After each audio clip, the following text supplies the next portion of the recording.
السلام علیکم۔ آج میری شادی کی پہلی رات تھی اور میری 15 سالہ معصوم دلہن خوف کے مارے کانپ رہی تھی۔ جیسے ہی میں اس کے قریب گیا تو وہ بے ہوش ہو گئی۔ اس کے کپڑے خون سے بھرے ہوئے تھے۔ مجھے بہت ڈر لگ رہا تھا کہ یہ کیا ہو گیا میری بیوی کے ساتھ۔ آدھی رات کو میں اس کو ڈاکٹر کے پاس لے گیا۔ ڈاکٹر نے مجھے ایسی خبر سنائی جسے سنتے ہی میرے قدموں تلے سے زمین نکل گئی، کیونکہ میری بیوی تو حاملہ۔ اپنے دوست سے یہ باتیں میں سنتا آ رہا تھا کہ کم عمر بیوی کا بہت فائدہ ہوتا ہے۔ ایک تو وہ بے زبان ہوتی ہے، اس کو زیادہ سمجھ بوجھ نہیں ہوتی۔ جس رنگ میں اسے رنگ دو اس رنگ میں رنگ جاتی ہے۔ شوہر کی فرما بردار ہوتی ہے، اس کا ذہن کچا ہوتا ہے اور وہ تھوڑی شوہر سے خوف زدہ بھی رہتی ہے۔ اس کے مقابلے میں بڑی عمر کی بیوی کے بہت نقصانات ہیں۔ وہ زیادہ سمجھدار ہوتی ہے، چھوٹے چھوٹے معاملوں کو بڑا بنا کر پیش کرتی ہے، لڑائی جھگڑا کرتی ہے۔ اپنے دوستوں کی انہی باتوں کو سن کر میں نے فیصلہ کر لیا تھا کہ میں بھی چھوٹی عمر کی لڑکی سے شادی کروں گا۔ اس لیے آج میری شادی تھی اور میری عمر 30 سال تھی اور میری دلہن کی عمر 15 سال تھی۔ سر پر صحرا سجائے بے حد خوشی کے ساتھ میں اپنے کمرے میں داخل ہوا، جہاں پر میری 15 سالہ نئی نویلی دلہن ملائکہ بیٹھی ہوئی تھی۔ ملائکہ بہت خوبصورت تھی۔ اس کے حسن کو دیکھ کر میں بہت حیران ہو گیا تھا اور بہت خوش بھی تھی۔ اپنے دل کی دھڑکنوں پر قابو پاتے ہوئے آگے بڑھا اور اس کے سامنے بیٹھ گیا۔ نہ جانے کتنی دیر تک میں اس کے حسن کو دیکھتا رہا اور دل ہی دل میں خوش ہوتا رہا کہ مجھے اتنی کم سن اور اتنی خوبصورت بیوی ملی ہے۔ وہ چہرے سے بہت معصوم لگ رہی تھی۔ میں پہلے اسے نہیں ملا تھا، صرف تصویر دیکھی تھی، لیکن وہ تصویر سے بھی زیادہ خوبصورت لگ رہی تھی۔ میں نے محسوس کیا کہ اس کے ہاتھ پاؤں کانپنے لگے ہیں۔ وہ بہت خوفزدہ بھی تھی۔ شاید اس طرح سے ڈری سہمی ہوئی دیکھ کر مجھے خوشی ہو رہی تھی۔ اس طرح کی بیوی مجھے چاہیے تھی، جو شوہر سے ڈرے۔ شوہر کے سامنے شیرنی بن جانے والی بیوی مجھے بالکل بھی پسند نہیں تھی۔ میں اس کے ڈر اور کپاہٹ کو خوب انجوائے کرنے لگا۔ مجھے دوستوں نے کہا تھا کہ زیادہ تعریف مت کرنا، سر پر چڑھ جائے گی، اسی لیے میں نے اس کے حسن کی کوئی خاص تعریف نہیں کی۔ سوچا اس ڈری ہوئی لڑکی کو تھوڑا اور ڈرایا جائے۔ میں نے یوں ہی اپنے فون پر 30 سیکنڈ کا ٹائمر سیٹ کیا۔ 30 سیکنڈ کے بعد میرے فون پر رنگ ٹون بجی۔ میں نے فون لیے کمرے میں ایک سائڈ پر چلا گیا اور فون پر کسی سے بدتمیزی سے پیش آنے لگا کہ جیسے بہت غصہ کر رہا ہوں۔ میں نے کہا کہ آج میری شادی ہے اور تمہیں یہ وقت ملا ہے بری خبر سنانے کا۔ تم کو پتہ نہیں ہے میں کتنے غصے والا انسان ہوں۔ مجھے لوگوں کا بک بک کرنا بالکل پسند نہیں ہے، اور جب مجھے غصہ آ جائے تو پھر میں یہ نہیں دیکھتا کہ میرے سامنے کون ہے۔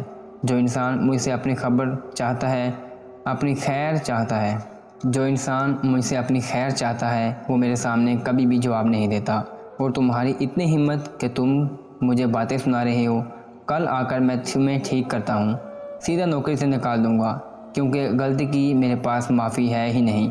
جو باتیں میں اپنی بیوی کو سنانا چاہتا تھا وہ ساری میں نے فون پر کسی اور کو سنا کر دراصل اپنی بیوی کے کانوں میں ڈال دی تھی۔ میں نے اس کو منہ دکھائی میں انگوٹھی دی تھی تو اس نے میرے ہاتھ سے لے کر سامنے رکھ دی۔ مجھے اس کی یہ بات بہت بری لگی تھی۔ میں نے اسے کہا کہ یہ اسے پہن لو۔ اس نے کہا کہ انگوٹھیاں اسے پسند نہیں۔ اس کی باتیں سن کر مجھے کافی غصہ آ گیا تھا، لیکن میں اس حسین لمحوں کو غصے کی نظر نہیں کرنا چاہتا تھا۔ میں نے اس کا ہاتھ اپنے ہاتھوں میں لینا چاہا تو وہاں پر کچھ ایسا ہوا جس کی میں بالکل امید نہیں کر رہا تھا، کیونکہ یہ تو کچھ زیادہ ہی ہو گیا تھا۔ میری بیوی نے اچانک سے ایسا چہرہ بنایا کہ جیسے بہت گرمی لگ رہی ہے۔ اس نے ایک ہاتھ سے اشارہ کیا کہ جیسے وہ بہت تکلیف میں ہے، اور خوف کے مارے پل بھر میں ہی بے ہوش ہو گئی۔ اس کو بے ہوش دیکھ کر میں بہت پریشان ہو گیا کہ اب کیا کروں، کیونکہ اگر میں نے باہر جا کر سب کو بتایا کہ دلہن شادی کی پہلی رات ہی بے ہوش ہو گئی تھی تو سب لوگ اس بات کا کتنا غلط مطلب لیں گے اور میری کتنی بدنامی ہوگی۔ میں کسی سے نظریں ملانے کے لائق نہیں رہوں گا۔ میں نے اسے ہوش میں لانے کی پوری کوشش کی، اس کے منہ پر پانی کے چھینٹے مارے، اسے جھنجھوڑ کر ہوش میں لانے کی کوشش کی۔ جب وہ ہوش میں نہیں آئی تو میں پریشانی سے کمرے کے اندر ہی چکر کاٹنے لگا اور سوچنے لگا کہ کیا کروں، کس سے کہوں۔ میرے والدین تو پہلے ہی بڑی عمر کی لڑکی لانا چاہ رہے تھے تاکہ وہ گھر کا سارا کام سنبھال سکے، سارا کام خوشی سے انجام دے۔ میری والدہ کا کہنا تھا کہ ایک 15 سال لڑکی بھلا کیا کام کرے گی۔ میری والدہ نے کہا کہ انہیں ایسی بہو چاہیے جو کہ بہت سگڑ ہو اور سارا گھر سنبھال لے۔ گھر والوں کی مخالفت کر کے میں نے صرف اپنی مرضی کی اور اسی لڑکی سے شادی کی۔ اگر میں کہوں گا کہ وہ بے ہوش ہو گئی ہے تو سب میرا مذاق اڑائیں گے کہ کم عمر کی لڑکی سے شادی کرو گے تو یہی ہوگا۔ جب پورا 1 گھنٹہ گزرنے کے بعد وہ ہوش میں نہیں آئی تو میں نے اپنے دوست کو فون کر کے ساری صورتحال سے آگاہ کیا تو آگے سے ہنسنے لگا اور ان کی ہنسی مجھے مزید غصہ دلانے لگی۔ میں نے اس سے کہا کہ یہ ہنسنے کا مذاق اڑانے کا وقت نہیں ہے، مجھے تمہاری مدد کی ضرورت ہے۔ میں گھر والوں میں سے کسی کو کچھ نہیں بتانا چاہتا، بس کسی طرح وہ ہوش میں آ جائے۔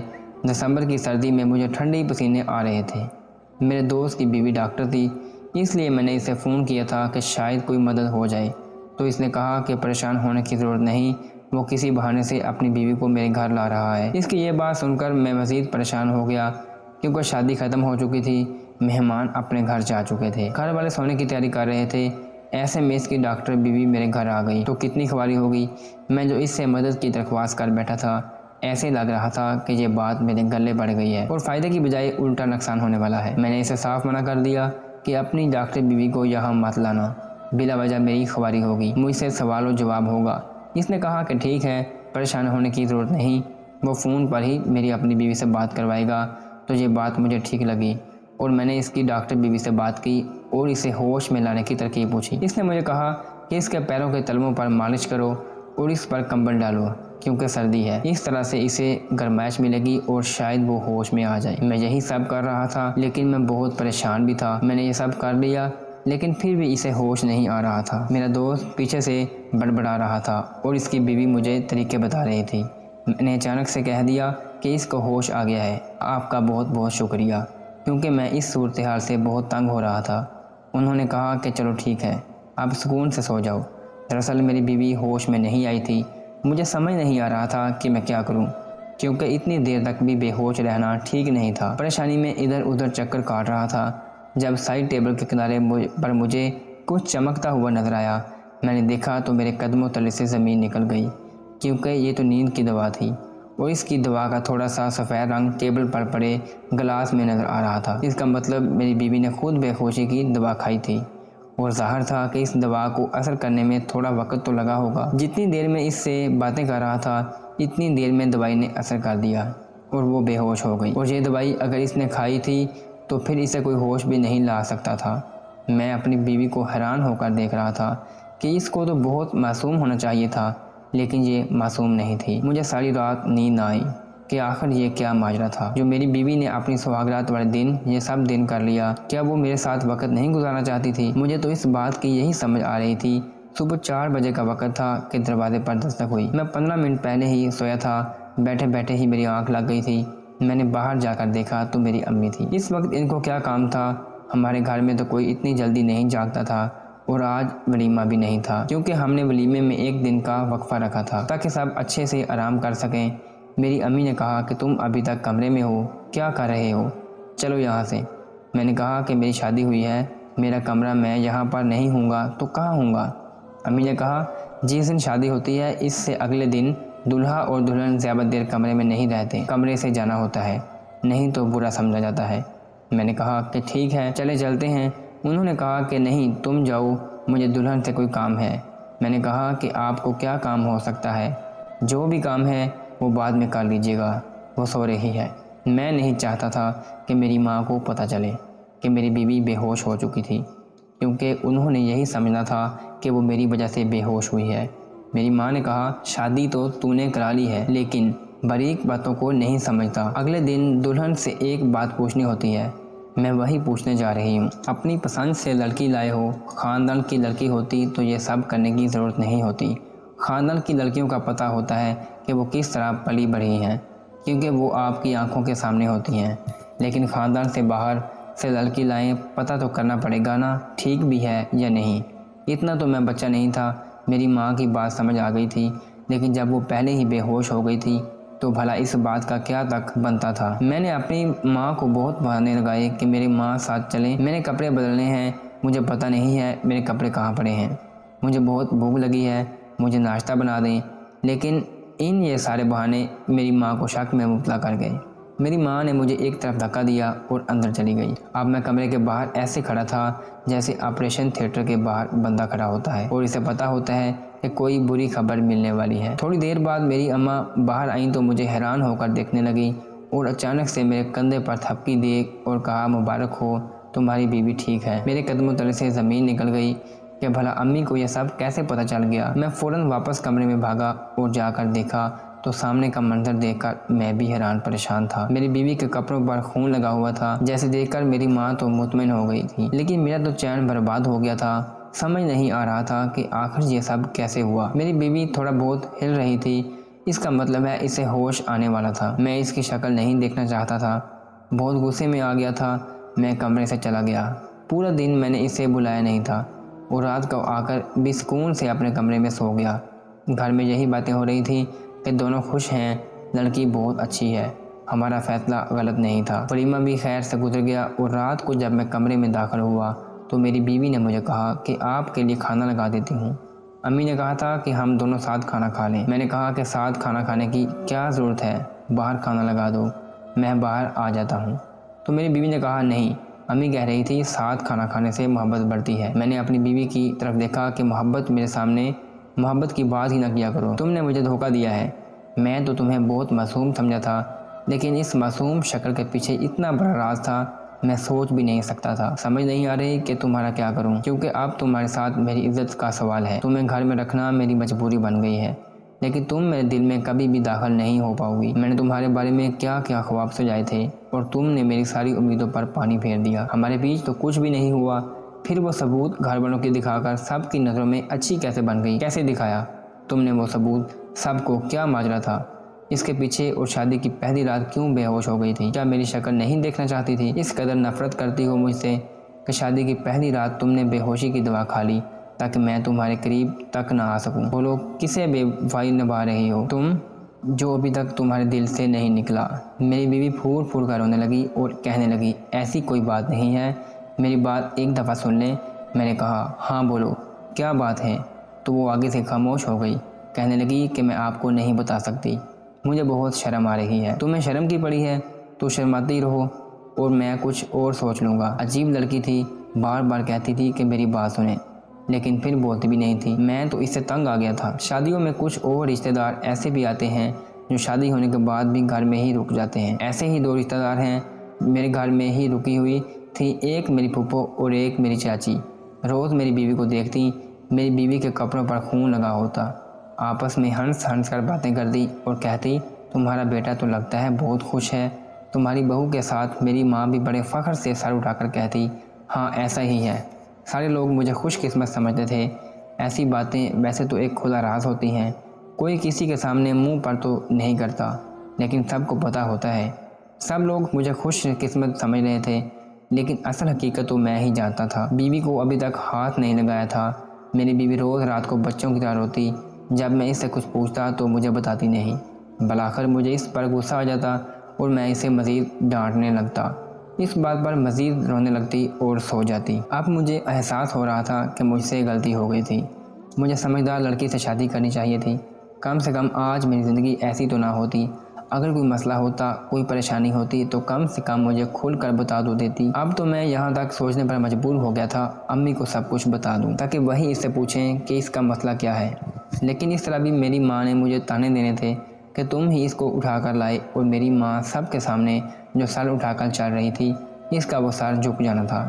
ایک دن سوچا کہ جو ہوتا ہے ہوتا رہے، روتی ہے تو روتی رہے، میں اپنا کام کر دیتا ہوں۔ لیکن جس طرح کا اس نے منہ بنایا ہوتا تھا اور ایسے روتی تھی جیسے اس دنیا پر کا ظلم ہو رہا ہو، میرا دل نہیں کرتا تھا کہ اس کے پاس بھی جاؤں۔ یہ معاملہ کسی اور کا معاملہ کہہ کر ایک ایسے شخص سے کیا، وہ نہ تو میرا رشتہ دار تھا اور نہ ہی میرا دوست تھا کہ وہ مجھے جج کرے۔ اس نے کہا کہ کچھ عورتیں بہت معصوم ہوتی ہیں، ان کو پتہ بھی نہیں ہوتا کسی بات کا، تو جس کی تم بات کر رہے ہو اسے کہو کہ اپنی بیوی سے پیار اور محبت سے بات کریں۔ پیار اور محبت سے بات کرنے کا تو مجھے کوئی فائدہ نہیں ہو رہا تھا، لیکن پھر بھی مجھے اس سے بات تو کرنی تھی۔ ایک دن میں نے اسے اپنے پاس بٹھایا اور پوچھا کہ تم نے شادی کی رات کو خود کو بے ہوش کیوں کر لیا تھا؟ تو اس نے مجھے نہایت عجیب بات بتائی۔ اس نے کہا کہ میں نہیں چاہتی کہ آپ میرے پاس آئیں، نہیں تو آپ کو مجھ سے نفرت ہو جاتی۔ میں نے کہا کہ مجھے تمہارے پاس آنے سے تم سے نفرت کیسے ہو سکتی ہے؟ تم میری بیوی ہو، ہم لوگ جتنا قریب آئیں گے اتنا ہی ہمیں ایک دوسرے سے محبت ہوگی، نفرت کیسے ہو سکتی ہے؟ تب اس نے مجھے کہا کہ میرا ایک بہت بڑا راز ہے، میرے گھر والوں کو آپ کے گھر والوں کے ساتھ ایسا دھوکہ نہیں کرنا چاہیے تھا، ان کو آپ کو یہ بات بہت پہلے بتا دینی چاہیے تھی، لیکن انہوں نے ایسا کچھ نہیں کیا۔ اگر آپ سمجھدار ہیں اور سمجھ رہے ہیں کہ میری زندگی میں کوئی اور شخص ہے تو ایسا بالکل بھی نہیں ہے، میں خود ہی اپنے لیے کافی ہوں۔ خود ہی اپنے لیے مصیبت بناتی ہوں، میں خود ہی ایک چلتی پھرتی مصیبت ہوں۔ جب میری بیوی نے کہا کہ اس کی زندگی میں کوئی اور مرد نہیں ہے تو مجھے اس قدر تسلی مل گئی۔ میں نے کہا کہ تم سچ کہہ رہی ہو؟ اس نے کہا کہ ہاں ایسا ہی ہے، بلکہ مجھے تو شادی نہیں کرنی چاہیے تھی، لیکن اب اس کی باتیں مزید الجھا رہی تھیں۔ میں نے کہا کہ دیکھو تمہارے ساتھ جو بھی مسئلہ ہے صاف صاف ایک ہی ساتھ میں مجھے سب کچھ بتا دو۔ میں تمہارا شوہر ہوں، میں وعدہ کرتا ہوں کہ میں تمہارا ساتھ دینے کی پوری کوشش کروں گا، میں ہر طرح سے تمہاری مدد کرنے کی کوشش کروں گا، بس مجھے مزید پریشان نہیں کرو۔ میں بہت پریشان ہوں، تم مجھے بہت اچھی لگتی ہو، میں تمہارے ساتھ زندگی گزارنا چاہتا ہوں، تم بہت خوبصورت ہو، تم بالکل ویسی ہی ہو جیسا میں نے سوچا تھا، جیسے میری ہم سفر کو ہونا چاہیے۔ میری ان باتوں نے اس کو بھی مطمئن کر دیا اور پھر اس نے مجھے ایک ایسی بات بتائی کہ میرے قدموں تلے سے زمین نکل گئی۔ اس نے کہا کہ مجھے ایک ایسی بیماری ہے جو اکثر عورتوں کو ہوتی ہے اور ڈاکٹر نے پہلے سے ہی کہہ دیا تھا کہ اس بیماری کے رہتے ہوئے میں شادی شدہ زندگی کے لیے مناسب نہیں ہوں اور نہ ہی میری اولاد ہوگی، لیکن میرے ماں باپ نے لالچ میں آ کر اور مجھے اپنے سر سے اتارنے کی خاطر آپ سے میری شادی کروا دی۔ میری بیوی بیمار تھی اور اسے ایک بہت ہی خطرناک بیماری تھی، ایسی بیماری جو مجھے نہیں لگ سکتی تھی، لیکن اس کے لیے وہ بہت خطرناک تھی۔ لیکن پھر بھی یہ باتیں سن کر مجھے بہت تسلی ملی، کیونکہ جو باتیں میں سوچ رہا تھا وہ بالکل بھی نہیں تھیں۔ میں اگلے دن اپنی بیوی کو ڈاکٹر کے پاس لے گیا۔ ڈاکٹر نے بھی کہا کہ ہاں یہ بیماری ہے اور اس کا علاج کافی طویل اور مہنگا ہوتا ہے، لیکن علاج ہو جاتا ہے۔ ڈاکٹر نے یہ بھی کہا کہ اس بیماری کے رہتے اکثر عورتیں ماں نہیں بن سکتی، لیکن ایسی بات نہیں ہے کہ بالکل ماں نہیں بن سکتی، کچھ عورتیں اس بیماری کے ساتھ بھی ماں بن جاتی ہیں۔ یہ ہمارے معاشرے کی ایک کمی ہے کہ یہاں پر ایسی بیماریاں کے بارے میں نہ تو بات کی جاتی ہے اور نہ ہی علاج کے بارے میں کسی کو پتہ ہے، بس عورت کو برا کہتے ہیں۔ اس میں کوئی خرابی نہیں ہے، تب ہی اس کے ساتھ یہ ہو رہا ہے، تبھی ہی تو آپ کی بیوی اتنا ڈری ہوئی تھی۔ ڈاکٹر نے مجھے یہ بھی کہا کہ جب تک عورت کسی ایسی بیماری میں ہوتی ہے تو وہ نفسیاتی طور پر بھی بہت ڈسٹرب ہوتی ہے۔ آپ اپنی بیوی کا بہت زیادہ خیال رکھیں، اسے بتائیں کہ یہ سب کچھ نارمل ہے، صرف اس کے ساتھ نہیں ہو رہا ہے، دنیا میں بہت سی عورتوں کے ساتھ ہوتا ہے۔ میں نے ڈاکٹر سے کہا کہ میں اپنی بیوی کا بہت خیال رکھوں گا، کیونکہ وہی میری ہم سفر تھی اور اس نے کوئی غلطی نہیں کی تھی، وہ بہت اچھی لڑکی تھی۔ میں نے اپنی بیوی کو بھی تسلی دی اور کہا کہ وہ یہ بات کسی اور کو نہیں بتائے، ہم کسی نہ کسی بہانے سے ڈاکٹر کے پاس جایا کریں گے اور تم دوائی ٹائم پر کھانا، جتنا بھی خرچہ آئے گا میں کروں گا، کیونکہ میرے لیے تم اہم ہو، بس تم یہ بات کسی کو بھی نہ بتانا۔ میری بیوی بہت خوش ہوئی اور پہلی دفعہ گلے لا کر رو پڑی۔ مجھے احساس ہوا کہ وہ میری ذمہ داری ہے اور میں نے اس کا بہت خیال رکھنا ہے۔ میں نے اپنی بیوی کا علاج شروع کروا دیا اور ساتھ اس کا بہت خیال رکھا۔ اس کی بیماری میں کمی آنے لگی اور اس بیماری کے رہتے ہمیں یہ پتہ چلا کہ وہ امید سے ہے۔ اس کے لیے 9 ماہ بہت مشکل تھے، ہم لوگوں نے بہت سی چیزوں پر ایک دوسرے کا ساتھ دیا، مجھے اس کا ضرور سے زیادہ خیال رکھنا پڑا، لیکن میں نے یہ سب کچھ کیا اور پھر اللہ نے ہمیں ایک پیاری سی بیٹی سے بھی نوازا۔ میری بیوی کی بیماری ختم ہو گئی۔ آخر میں یہی کہوں گا کہ ہر بار غلطی عورت کی نہیں ہوتی، کبھی کبھی عورت غلطی میں نہیں ایک مسئلے میں پھنسی ہوتی ہے اور اس کو مدد کی ضرورت ہوتی ہے، اور ایک عورت کا محافظ مرد اسی لیے بنایا گیا ہے کہ اس مرد کا ہر معاملے میں خیال رکھے اور اس کی مدد کرے۔ ویڈیو اگر پسند آئے تو لائک اور شیئر ضرور کیجیے گا اور ہمارے چینل کو ضرور سبسکرائب کیجیے گا تاکہ ہر آنے والی ویڈیو کا نوٹیفیکیشن بر وقت آپ کو مل سکے۔ اللہ حافظ۔